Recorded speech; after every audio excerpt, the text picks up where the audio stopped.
ప్రస్తుతం మనతో పాటు ఎమ్మెల్సీ బల్మూరు వెంకట ఉన్నారు. చెప్పండి, ఈరోజు సైబర్ క్రైమ్లో ఫిర్యాదు చేశారు, ఎవరి మీద చేశారు, దేనికోసం చేశారు? కేటీఆర్ పైన చేసిన, వాళ్ళ పార్టీ ఎమ్మెల్యే హుజరాబాద్ ఎమ్మెల్యే పైన చేసిన.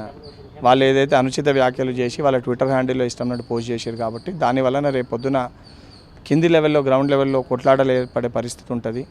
లేదా వాళ్ళపైన కూడా ఏమన్నా దాడులైనా కూడా మళ్ళీ మేమే చేయించినామని చెప్పి మాట్లాడతారు. కాబట్టి తక్షణమే దానిపైన చర్యలు తీసుకోవాలి. ఇటువంటి అనుచిత వ్యాఖ్యలపైన చర్యలు తీసుకోవాలి. ఈ పద్ధతి సరైనది కాదు కాబట్టి లీగల్గా దానిపైన కంప్లైంట్ అనేది ఇవ్వడం జరిగింది. కాళేశ్వరం ప్రాజెక్టులో లొటపీసు కేసులు కేసీఆర్ మీద పెట్టి తెలంగాణ జాతిపితను అవమానిస్తున్నాను కూడా కేటీఆర్ అంటుండే. నా జాతిపిత ఎవడు? జాతిపిత జాతిపిత అనే మాటకి అర్థం తెలుసా? మాట్లాడే వ్యక్తికి జాతిపిత అనే వ్యక్తి ఏ రోజు హోదా కావాలనుకోడు, ఏ రోజు డబ్బుని దోచుకోవాలని అనుకోడు. మహాత్మా గాంధీ గారిని జాతిపిత ఎందుకు అంటాము? పదవద్దన్నాడు, ఎటువంటి లాభం కోరలే, దేశ స్వాతంత్రం కోసం పోరాటం చేసిండు, తన ప్రాణాలని అర్పించిండు. ఆయనని జాతిపిత అని అంటాడు. ఈయన చేసిందేంది? దళితుని ముఖ్యమంత్రి చేస్తా అని చెప్పిండు, దళితుల్ని మోసం చేసిండు, 10 ఏళ్ళు అధికార పీఠంలో కూర్చొని ముఖ్యమంత్రి అయిండు. ముఖ్యమంత్రి అవుడుగాక వాళ్ళ కొడుకుని, బయట ఉన్న కొడుకుని పిలుచుకుండు, పక్కన ఏడన్న ఉన్న బిడ్డని పిలుచుకుండు, ఒక ఎమ్మెల్యే చేసుకుండు, ఒక ఎంపీని చేసుకుండు, దొంగతనాలు చేసిన సహచర వాళ్ళ అల్లుడిని మంత్రి చేసుకుండు. ఇది కాక సంతోష్ రావుని రాజ్యసభ చేసుకుంటూ, ఇంకే రావుని ఇంకోటి చేసుకుంటూ అన్ని పదవులు అనుభవించారు. అనుభవించడంతో పాటు ఇవన్నీ దోచుకొని పంపకాలు కూడా చక్కగా జరగలేదని చెప్పి వాళ్ళ కుటుంబ సభ్యులు ఈరోజు బయటకు వచ్చి ఒకరినొకరు దయ్యాలు, రాక్షసులు అని చెప్పి వాళ్ళే విమర్శించుకుంటారు. ఈరోజు ఆ చెయ్యలేని వ్యక్తి, దోచుకున్న వ్యక్తి ఈరోజు బయటకు వచ్చి ఆయనని జాతిపితాన్ని సంబోధించడానికి, మరి ఆ సన్నాసి మాట్లాడటానికి జ్ఞానం ఉందా, జ్ఞానం లేదా, మరి నాకైతే అర్థమైతే లేదు. నిజంగా నువ్వు నీతివంతునివి, కేసీఆర్ ఏం తప్పు చేయలేదని అంటే నిన్ను నువ్వు ప్రూవ్ చేసుకో. రేపొద్దున ప్రూవ్ అయినాక మాట్లాడి అందరూ కూడా దాన్ని యాక్సెప్ట్ చేస్తారు. కానీ ఏది కాకముందు నేను బయటికి పిలవద్దు, నేను ఎంక్వైరీకి పిలుస్తేనే తప్పు అని అంటే చట్టం ముందు ఎవడన్నా సమానమే.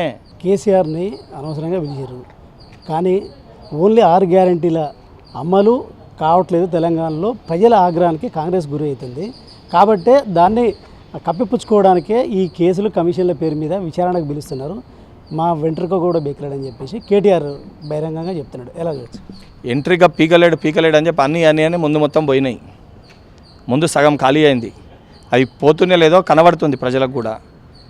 మీ నాయన తప్పు చేసిండు అని చెప్పి, సరే కేసీఆర్ లెక్క నేను 80,000 పుస్తకాలు చదువుకోలే, నాకంత జ్ఞానం లేదు. కాళేశ్వరం మీద ప్రాజెక్టు కట్టారు, దాని 2 పిల్లలు కుంగిరి అని చెప్పి మన కళ్ళకు కనబడుతుంది. ప్రజలందరూ కూడా చూసిర్రు. అది ప్రకృతి ఏదైతే ఉందో దానికి సంబంధించి ప్రకృతి కూడా వాళ్ళకి సహకరించి ఎలక్షన్ల ముందైంది. దాన్ని చూసి అందరూ అన్నారు అందులో దోచుకుర్రు అని చెప్పి. స్వయాన వాళ్ళ చెల్లెనే అంటుంది అలా, ఈ దయ్యాలు ఉన్నారు కేసీఆర్ చుట్టూ అని చెప్పి. సో దానిపైన కమిషన్ వేసి ఎంక్వైరీ నడుస్తుంది. ఎంక్వైరీకి వచ్చి ప్రూవ్ చేసుకునేది పోయి మా ఇంటిగా వీకలేరు, ఏం చేయలేరు అని ఇటువంటి మాటలు మాట్లాడుతారు అంటే వారి ఫ్రస్ట్రేషనే దానికి నిదర్శనం. వారు దోచుకుర్రు, ఆ దోచుకున్న దానికి ఈరోజు ఏ రకంగా కప్పిపుచ్చుకోవాలి, ఏ రకంగా రాజకీయ లబ్ధి పొందాలని చెప్పి వాళ్ళు మాట్లాడుతారు అని చెప్పి చాలా స్పష్టంగా కనబడుతుంది. అంటే కాళేశ్వరం ప్రాజెక్టులో మేడిగడ్డ అనేది ఒక కంపోనెంట్ మాత్రమే. ఒక పిల్లర్ కూలితే అంత రాద్ధాంతరం చేయాల్సినంత అవసరం లేదు. దాన్ని రిపేర్ చేయించే శాతగాకనే ఈ కేసులు ఇవన్నీ రాద్ధాంతం చేస్తున్నారు అంటే. ఓ బిల్డింగ్ కడతావు, బిల్డింగ్ కట్టే కన్స్ట్రక్షన్ క్రమంలో ఒక బిల్డింగ్, ఒక పిల్లర్ కదా కొంగింది అని అంటే ఇమీడియట్గా బిల్డింగ్ మొత్తం డిస్మెంటల్ చేయకుండా జస్ట్ ఆ పిల్లర్కి మరమ్మతు పనులు చేస్తావా అన్న? ఒక వ్యక్తి ప్రైవేట్ ప్రాపర్టీ మనం కట్టుకుంటేనే, ఒక పిల్లర్ వంగుతేనే, బిల్డింగ్ కొంచెం వంగుతేనే దాన్ని వేసి టీవీలో చూపించి ఎట్లా పర్మిషన్ ఇచ్చిర్రు, ఏంది ఇది చూసుకోరా, అది ఇది అని చెప్పి మాట్లాడతాం. 1000 కోట్లు పెట్టి కట్టిర్రు ఆ ప్రాజెక్టు. 2 పిల్లర్లు మొత్తం అమాంతం కింద కుంగినాయి. పూర్తిగా నిర్మాణం కాకముందే, దాన్ని పూర్తిగా వినియోగంలోకి తీసుకురాకముందే ఆ పరిస్థితి ఏర్పడ్డది. నువ్వు ఏం వాడకముందే ఆ పరిస్థితి ఏర్పడితే అలా నీళ్లు నింపితే రేపు పొద్దున ఏ పరిణామాలు అవుతుండేనో మనం ఊహించగలుగుతాం. దాన్ని చిన్న పొరపాటు అని చెప్పి సిగ్గు లేకుండా ఎట్లా కప్పిపుచ్చుకుంటారు? సిగ్గు ఉండాలి అటువంటి మాటలు మాట్లాడడానికి.